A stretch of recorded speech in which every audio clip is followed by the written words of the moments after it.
लोकतंत्र का असली रंग तभी दिखाई देता है जब चुनावी बिगुल बजता है। एक बार फिर से देश के कई बड़े राज्यों में विधानसभा चुनाव की आहट तेज हो गई है। सत्ता और विपक्ष दोनों ही अपनी अपनी रणनीति के साथ मैदान में है, लेकिन इस बार की जंग सिर्फ सत्ता पर काबिज होने की नहीं, बल्कि जनता के असली मुद्दों की होगी। सबसे पहले बात करते हैं माहौल की। रैलियां, रोड शो और जनसभाएं शुरू हो चुकी है। सत्ता पक्ष अपनी योजनाओं और उपलब्धियों का बखान कर रहा है, वहीं विपक्ष भ्रष्टाचार, बेरोजगारी और महंगाई को बड़ा हथियार बनाकर जनता तक पहुंच रहा है। लेकिन दिलचस्प बात यह है कि जनता अब सिर्फ भाषणों और नारों से संतुष्ट नहीं है। लोग साफ साफ कह रहे हैं कि उन्हें ठोस काम चाहिए, ना कि केवल खोखले वादे। अब नजर डालते हैं राज्यों के हालात पर। मध्य प्रदेश, यहां भाजपा की सरकार है, लेकिन बेरोजगारी और भ्रष्टाचार को लेकर जनता में गुस्सा साफ दिख रहा है। कांग्रेस खासकर ग्रामीण इलाकों में मजबूत होती दिख रही है। यहां ओबीसी, एससी और एसटी वोटरों का झुकाव यह तय करेगा कि सत्ता किसके पास जाएगी। राजस्थान, यहां कांग्रेस की सरकार है, लेकिन गुटबाजी इसकी सबसे बड़ी कमजोरी है। भाजपा लगातार आक्रामक अंदाज में है। किसानों की समस्याएं और युवाओं की बेरोजगारी यहां की चुनावी समीकरण बिगाड़ सकती है। जाट, राजपूत और दलित वोटरों का असर सीधा सत्ता परिवर्तन की तस्वीर तय करेगा। छत्तीसगढ़, इस राज्य में कांग्रेस सरकार ने कई लोक लुभावन योजनाएं चलाई है।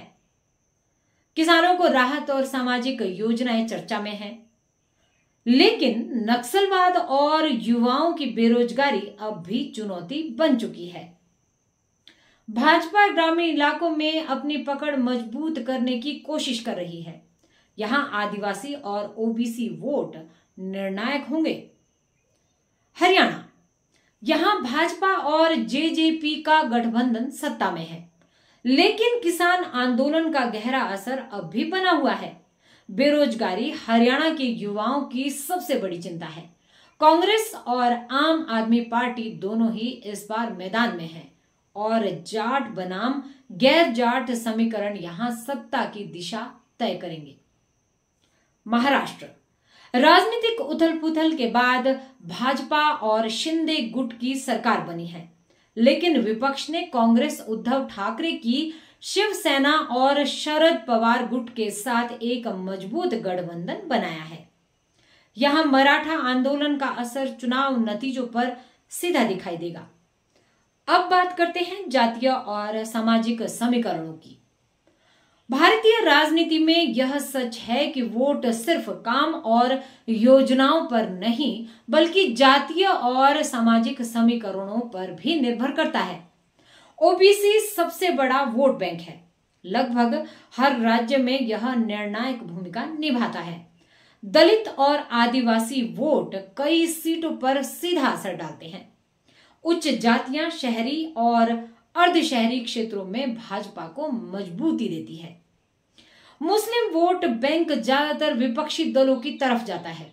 इसी आधार पर टिकट बांटे जाते हैं और चुनावी रैलियों की रणनीतियां तय होती है। अब सवाल यह है कि सत्ता और विपक्ष की रणनीतियों में असली फर्क क्या है। सत्ताधारी दल अपने कामकाज को जनता के सामने रखेगा, जैसे महिलाओं के लिए योजनाएं, किसानों को सब्सिडी, युवाओं को रोजगार देने के दावे। दूसरी तरफ विपक्ष लगातार यह साबित करने की कोशिश करेगा कि सत्ता पक्ष सिर्फ घोषणाएं करता है, जमीनी स्तर पर काम अधूरा है। लेकिन असली तस्वीर क्या बनेगी? देखिए, आगामी विधानसभा चुनाव सिर्फ राज्यों की सरकारें नहीं तय करेंगे, बल्कि राष्ट्रीय राजनीति का भविष्य भी घड़ेंगे।